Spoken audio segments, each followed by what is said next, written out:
I knew something was off the moment I walked into the conference room and saw a single cup of coffee on the table, mine. No water, no notepad. No one else had even bothered to pretend this was a conversation. Just me, the new CFO, fresh from some LinkedIn fever dream, and a generic HR rep who looked like she'd rather be anywhere else. The CFO didn't sit. He just stood there in his navy suit like a middle manager cosplaying power, flipping through papers that had probably been printed before I even got to work that morning. "We're restructuring," he said, not even looking at me. "Your position has been deemed redundant." Then, with all the warmth of a parking ticket, effective immediately, we ask that you not contact anyone, internally or externally. We'll handle all transitions. I blinked, not because I was confused, because the audacity of it came down like a slap dipped in printer toner and corporate contempt. 15 years. 15 years of 5 a.m. vendor calls, 9 p.m. spreadsheets, late-night contract red lines, and flying coach to meet suppliers who didn't even speak English. I'd built the vendor system from a filing cabinet and a duct-taped laptop. And now I was being erased, efficiently, like dragging a file into the recycle bin. Still, I kept my face blank. No tears, no "but I've been here so long" speech. Just a calm little request. "Can you put that instruction about not contacting anyone in writing?" He smiled like he thought I was asking for closure. "Sure," he said, and scribbled it down on my termination letter like a kid signing a yearbook. HR slid it across the table like it was my restaurant check. "By the way, if you've made it this far, and you're one of the 97% listening to these stories without subscribing, hey, no pressure, but tapping that follow button and tossing a like our way genuinely helps keep this madness going. It means the world to the crew behind the scenes who stay up way too late polishing these stories so you can hear them with your morning coffee or your fourth drink of the night. Anyway, back to the bloodbath. They gave me 20 minutes to pack up. I passed my old desk where my nameplate had already been pulled, like I was a ghost no one wanted to admit they'd seen. I logged out of the system for the last time, thumb hovering over the trackpad, and thought about a clause I hadn't looked at in over 4 years. A single paragraph buried deep in a long-term supplier agreement, something we called the vendor continuity clause. It was there to protect us. Well, back when I was considered part of us. See, years ago, I negotiated a safeguard into one of our biggest contracts. If I, me by name, was removed as liaison without 30 days' notice, the supplier had the right to trigger a termination settlement. Basically, if I was gone, they could send us one big fat final invoice for the remaining value of the contract. A kind of "you break it, you bought it" clause. No one thought it would ever be used. It was theoretical, just legalese. Until today. So I walked out of that building like a woman with nothing left to lose, and one last grenade already rolling down the hallway behind me.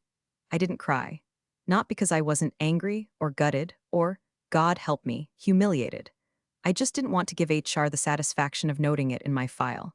You could feel her watching me like she was expecting a scene, but I wasn't about to start sobbing into the cardboard box she handed me like a trophy for most disposable employee. I packed slow and deliberate, the same way I cleaned out the garage after my divorce. Methodical, quiet, pretending I didn't care. Mug, USB drive. The tiny cactus Monica from Legal gave me 3 Christmases ago. It was mostly dead now, just like the soul of this place. I left the branded water bottle and the sad, link-covered stress ball. Let the next poor bastard have them. My inbox was already locked. My Slack channels had vanished like I was a virus quarantined from the corporate bloodstream. 15 years and I was scrubbed clean in less than 50 minutes. Poof. Like I'd never spent nights negotiating with suppliers in 3 time zones just to keep this place from hemorrhaging cash over missing toner cartridges or mismatched invoices. I powered down my laptop one last time. There was no "are you sure you want to shut down" prompt, just black. But the whole time I was packing, part of me was counting. Not my things, no. I was counting days. Days left on that supplier contract. Days they had until the clause I'd embedded, the one no one ever paid attention to, rattled loose and did what it was designed to do. They thought I was just some spreadsheet gremlin with a badge and decent penmanship. What they didn't know was that I wrote that clause with surgical precision after a nasty dispute years ago. We got burned by a sudden staff change, lost our entire order pipeline for a quarter. I swore it wouldn't happen again. So I built in a clause that required the supplier to invoice the entire remainder of the contract if I was no longer the listed contact, without warning, without delay. And it had to be me, specifically. Not the vendor manager, not designated personnel. Me. First name, last name, typed out in size 10 calibri in a document the CFO had probably initialed last fiscal year without reading past the heading. As I walked through the lobby, HR trailing behind me like an anxious duckling, I wondered if she had any clue that my name wasn't just on the lease for desk, but welded into 6 figures of active contracts like a pressure switch. No one said goodbye. Not really. Few awkward glances, a couple coworkers who pretended not to see me. It's funny how fast people get allergic to association when you've been marked as expendable. I didn't blame them. This place didn't reward loyalty, it punished proximity. At the security desk, they deactivated my badge with a hollow beep, and I stepped out into the August heat like I'd just come from a funeral my own. But instead of grief, I felt a low, humming satisfaction, because I didn't need to call anyone. I didn't need to lift a finger. The system was already moving. Somewhere, a server was updating contact roles. Somewhere, an automated alert was pinging a vendor dashboard. And somewhere, in a fluorescent lit office a few floors above me, a CFO had just inherited a very expensive surprise. The funny thing about bureaucratic arrogance is that it always assumes silence equals submission, that I'd pack my little box, go home, scream into a pillow, and spend the next 6 months crying into a glass of boxed wine, mourning the loss of a job that had been chewing through my soul for years. What they didn't account for was the cold, precise machinery I left behind, machinery they never bothered to learn how to operate. That machinery, by the way, just woke up. The vendor portal registered my name as deactivated within 45 minutes of my exit. And because I'd been thorough, painfully thorough, kind of thorough that gets you side-eyed in budget meetings, my termination triggered a built-in continuity breach flag. That flag, in turn, pinged our supplier's legal compliance system with a notification that vendor liaison my name was no longer authorized. And per contract terms, the clause labeled 14.6a, termination without liaison replacement notice, was now active. It wasn't malicious. It was protocol, cold, automated, and timestamped with my exit time to the second. The supplier didn't even blink. They'd seen this clause. Hell, we drafted it together back in 2019 after a company in Atlanta tried to ghost their procurement team to weasel out of a multi-year agreement. It was a safety net for both parties. And now? Now it was a loaded gun that just got cocked by the CFO's careless little pink slip. 3 hours after I walked out, system-generated email went out to finance. Subject line, final settlement invoice, contract hash 8809Q. Attached, a very tidy PDF invoice for $250,000. Due in full within 30 days. No early termination discounts. No prorated forgiveness. Just cold, contractual fact signed off by both legal teams, countersigned by the CFO himself in last year's renewal cycle. It was all there, clear as day. His initials, his compliance stamp, and my name underlined in the contact field now flagged as removed. There was no wiggle room. No can we talk about this clause, just the legal equivalent of a guillotine, clean, fast, and irreversible. They say revenge is best served cold, but this wasn't revenge. This was consequence. Cause and effect. Press the wrong button, get the wrong result.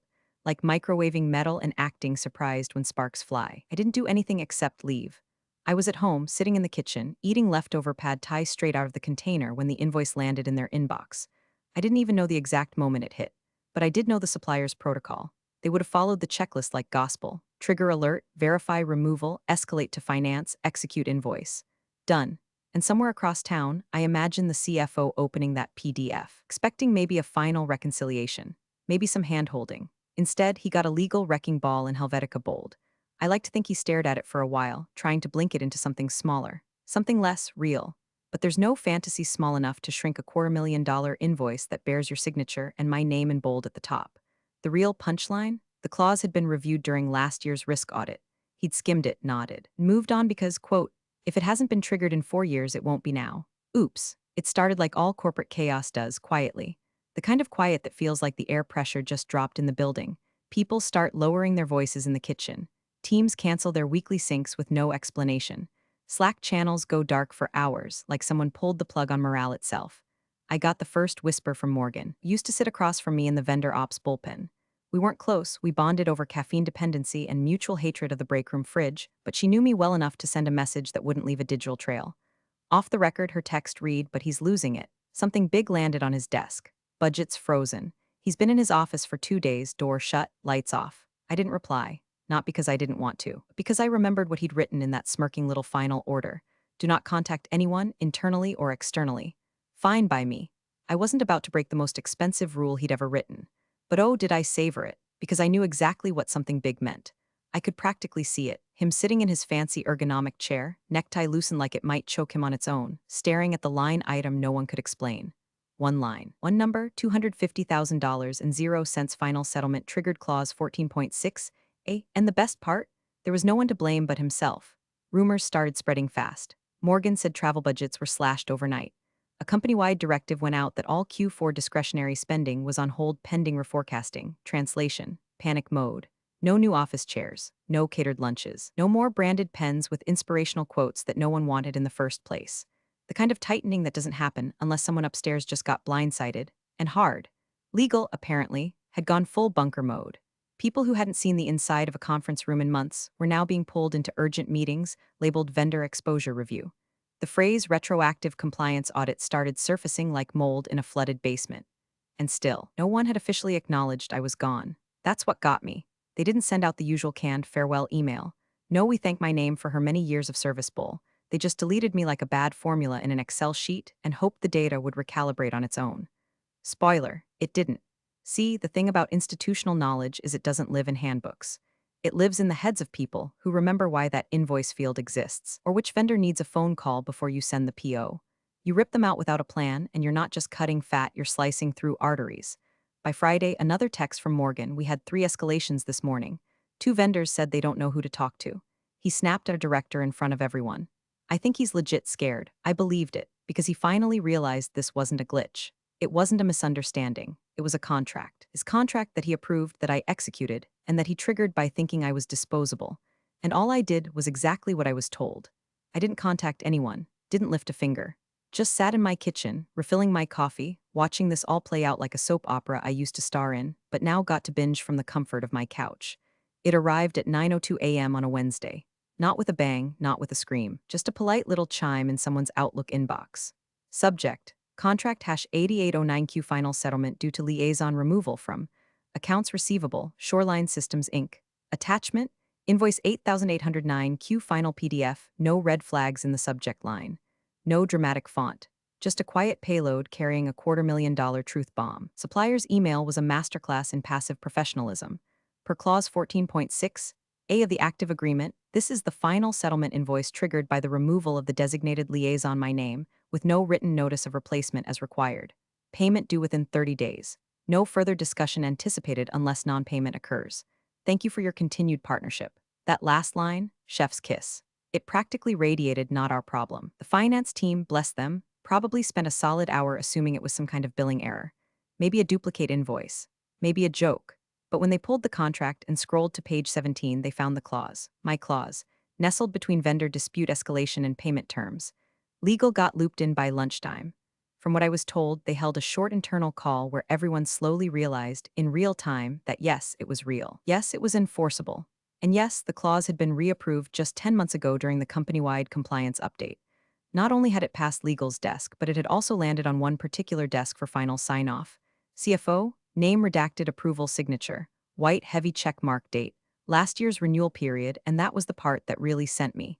He'd signed it. He had signed it. I could just imagine him flipping through the contract in a rush, maybe while pretending to read during a Zoom call, probably with a protein shake in one hand and his ego in the other. Rubber stamped it like it was a lunch order. And now that little scribble was a loaded gun pointed directly at his quarterly budget. My old manager from procurement, who I'd trained back in the day and still owed me 3 birthday cupcakes, texted me discreetly. Holy hell. He tried to push back. Legal shut him down in under 5 minutes. Clause is rock solid. You should have seen his face. It was like someone hit him with a stapler full of bees. Apparently, he'd tried to argue that the clause wasn't intended to be punitive. Legal, intent is irrelevant. It's enforceable. It was reauthorized. You signed it. He tried to say that I hadn't been listed by name. Legal again, page 3, paragraph 2. Designated liaison, my full legal name. Then came the real kicker. The vendor had already begun preparations to freeze their service pipeline unless the invoice was paid within the 30-day window. Meaning, no service, no support, and no new orders until the money landed in their account. This wasn't just a line item. It was an operational grenade. And the best part, there was no workaround, no pleading, no bargaining chip, just a signature, his, next to a clause he didn't understand, tied to a role he didn't respect, belonging to a person he'd fired without so much as a handshake. Me, I was at home, of course. Same kitchen, same half-warm coffee, watching a rerun of Judge Judy because, well, poetic justice deserves a proper soundtrack. The phrase ensnared by his own rubber stamping kept looping in my head like a bad jingle. Every company has that guy, the one who speedruns approvals like he's swiping through Tinder. And every once in a while, someone like me plants something sharp in the stack. Not out of spite, out of necessity. Because people like him always forget. Behind every clause is a human being who remembers why it's there.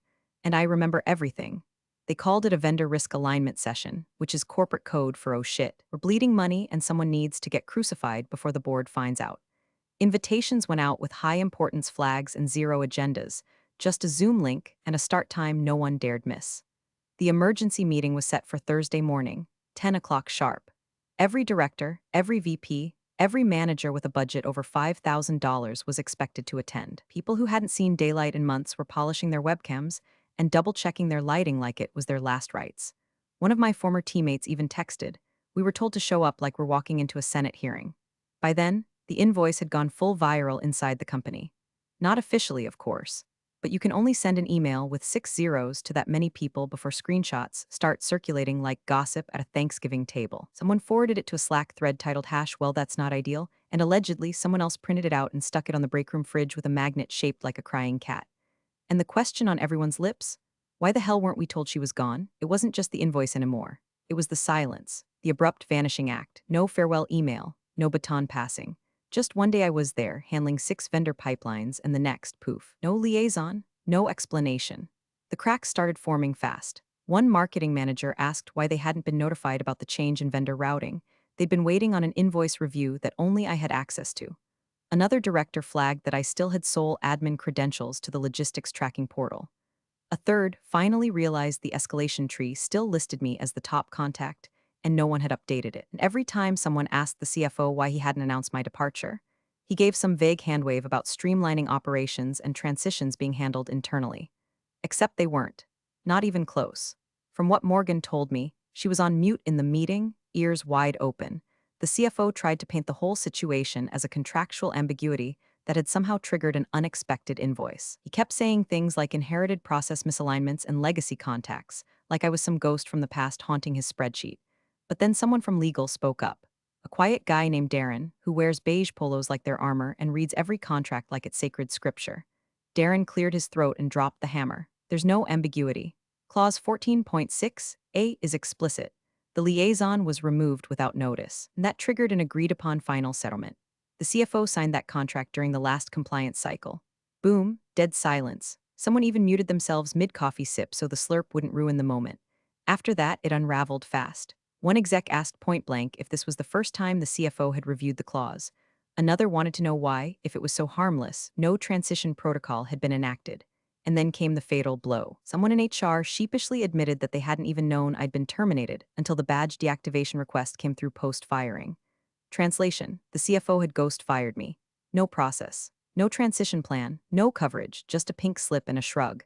The man had tried to erase me like a typo, and instead, he deleted the one person who could have stopped the dominoes from falling.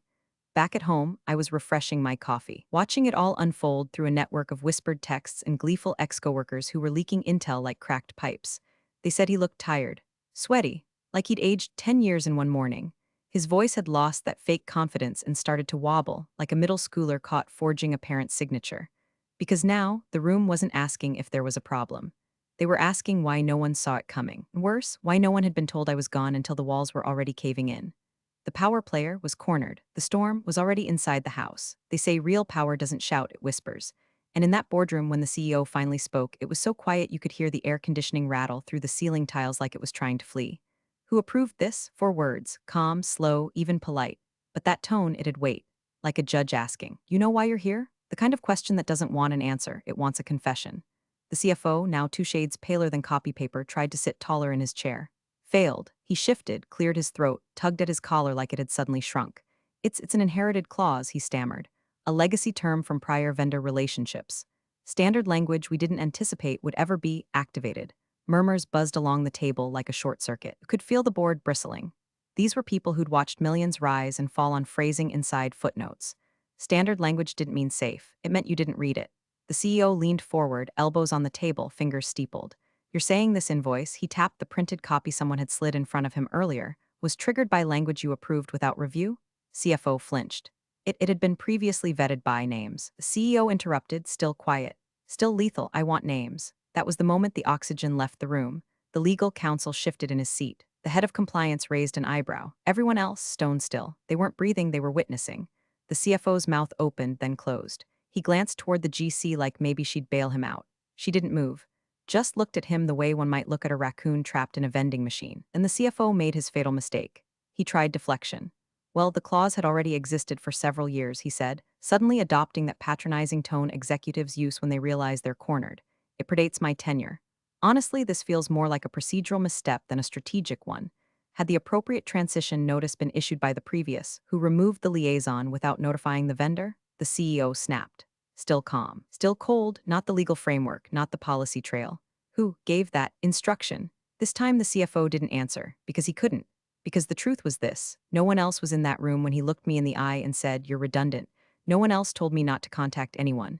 No one else signed the badge revocation request without consulting procurement, legal, or ops. And now there was a $250,000 invoice stapled to his mistake, and a room full of power brokers with knives in their smiles, watching him squirm like a pinned bug under fluorescent light. One of the board members, an old-school finance shark with a Rolex that ticked louder than the clock, leaned back and muttered, "Rookie move." Another added, "That's what happens when you fire your institutional memory without asking what she remembers." The CFO sat there, shrinking. There were no more charts to hide behind. No jargon to weaponize. Just the silence of a room that had smelled the blood and decided the bleeding wasn't over yet. And I was in my backyard, feet up, coffee in hand, watching a squirrel try to murder my bird feeder. And somewhere downtown, the man who erased me with a signature was learning, in real time, that ghosts don't need access cards to haunt you. He didn't speak, didn't argue, didn't offer a single line of defense. Just reached into the neat leather folder beside him, fingers trembling like a drunk at an open bar, and pulled out a single sheet of paper. Folded twice. Creased dead center from being handled too much, like maybe he'd been staring at it, hoping it would rewrite itself. Without a word, the CFO slid it across the table like a kid trying to turn in a half-finished book report before the bell rang. It landed in front of the CEO with a soft SHFF. My name sat there in bold type, about halfway down the page. Termination effective immediately. Final instruction: employee is not to contact any internal or external parties going forward. The room didn't react, not right away. You could feel everyone processing at different speeds. A few eyes flicked toward legal. Others locked on the CEO, waiting for his reaction like it was a cue in a courtroom drama. But the CEO didn't move. He read it slowly, line by line. His expression didn't shift, but something in the air did. A pressure, like the room itself realized what it had just inhaled. There it was, in black and white, the instruction that had tripped a $250,000 landmine. The smoking gun. And he had just learned that the man sitting across from him had written it by hand, smiling. Without understanding, he was pulling the pin. One of the board members leaned forward, squinting. This was the only documentation of the transition. No answer. The CFO just sat there, hollow-eyed, praying the document would somehow defend itself. It didn't, because a termination letter doesn't come with footnotes. It doesn't say, "Here's what I didn't think through." It doesn't say, "Here's what I deleted without asking." It just says, "She's gone, we're moving on." And suddenly it was so clear. Invoice wasn't a glitch. It wasn't bad luck. It wasn't some outdated clause they'd tripped over. It was a direct, mechanical reaction to that letter. My name, removed from the contract by a man who didn't know enough to be scared. CEO finally looked up. Eyes sharp, voice still quiet. "This is your justification?" The CFO opened his mouth, closed it again, nodded, and in that moment everyone knew there would be no saving him, no spin, no scapegoat, because the moment he slid that paper across the table, he confessed. Wordlessly, yes, but louder than any defense ever could have been. Outside that boardroom, no one had seen it yet, but the ground was already shifting. Whispers would turn into emails, emails into meetings, meetings into resignations or terminations if he wasn't quick enough to fall on his own sword. But inside that room, it was done. His power, whatever thin, slippery version of it he'd carried into that job, was gone, and my name still burned on the page like a brand. I hadn't said a word. I hadn't contacted anyone. I'd followed his instructions to the letter. And now that letter sat at the center of the table like an obituary for his career. The CEO stared at the paper like it was radioactive. He didn't raise his voice. He didn't slam the table. He just asked, low and sharp, like a scalpel slicing clean through the nonsense. "So firing her cost us $250,000? Silence." The CFO tried to speak. Something about context, about budget flow, about long-term offsets, but the words caught in his throat and died before they made it out. He nodded, barely. Just once. Legal cleared his throat. Darren again, steady voice, every syllable a nail in the coffin. Clause 14.6a was re-ratified last year under his approval. The vendor acted in accordance with its terms. The invoice is binding. Payment is due within 30 days or the contract will be considered breached and service discontinued. He paused. There is no room to dispute this. The room exhaled as one. Not a breath of relief, just that weird, uncomfortable tension that hits when everyone realizes the show's over but no one's sure whether to clap or call security. The CFO just sat there, deflated like someone had stuck a pin in his suit and watched the illusion of competence leak out. And the CEO? He leaned back in his chair like he was recalibrating the entire power structure of the company in real time. His gaze flicked from the invoice to the letter, from the letter to the man who'd signed it. Then, finally, to the GC, notified her, he asked. She shook her head. No. Per his directive, there was no post-termination correspondence. The CEO raised an eyebrow, so she doesn't even know. Another silence. Another nod from legal. And that was the cherry on top. Because while they were dissecting this mess under LED lights and silence and boardroom eyes, I was across town in a worn hoodie and fuzzy socks, watching Jeopardy, eating the stale Halloween candy I forgot to give out last year. No victory speech, no backdoor sabotage, no secret emails or whispered tips. I hadn't lifted a single finger. I followed his order. I didn't contact anyone, didn't warn anyone, didn't touch a damn thing. And yet there it was, a $250,000 reminder that sometimes the loudest revenge is doing absolutely nothing and letting someone else step right into the bear trap they set themselves. Erased me like I was an afterthought. I became the most expensive line item on the ledger before lunch. No fireworks, no lawsuits, no slammed doors or online exposés. Just a clause, just a name, just a whisper of what happens when you mistake silence for weakness and process for paperwork. I was gone, but my system still very much alive. And now every time they look at their vendor contracts, they'll remember me. They'll remember what it cost to not read the fine print. Big thanks for watching, you sneaky seniors. Subscribe to keep the coffee pot brewing revenge. Your ex-colleagues won't know what hit him.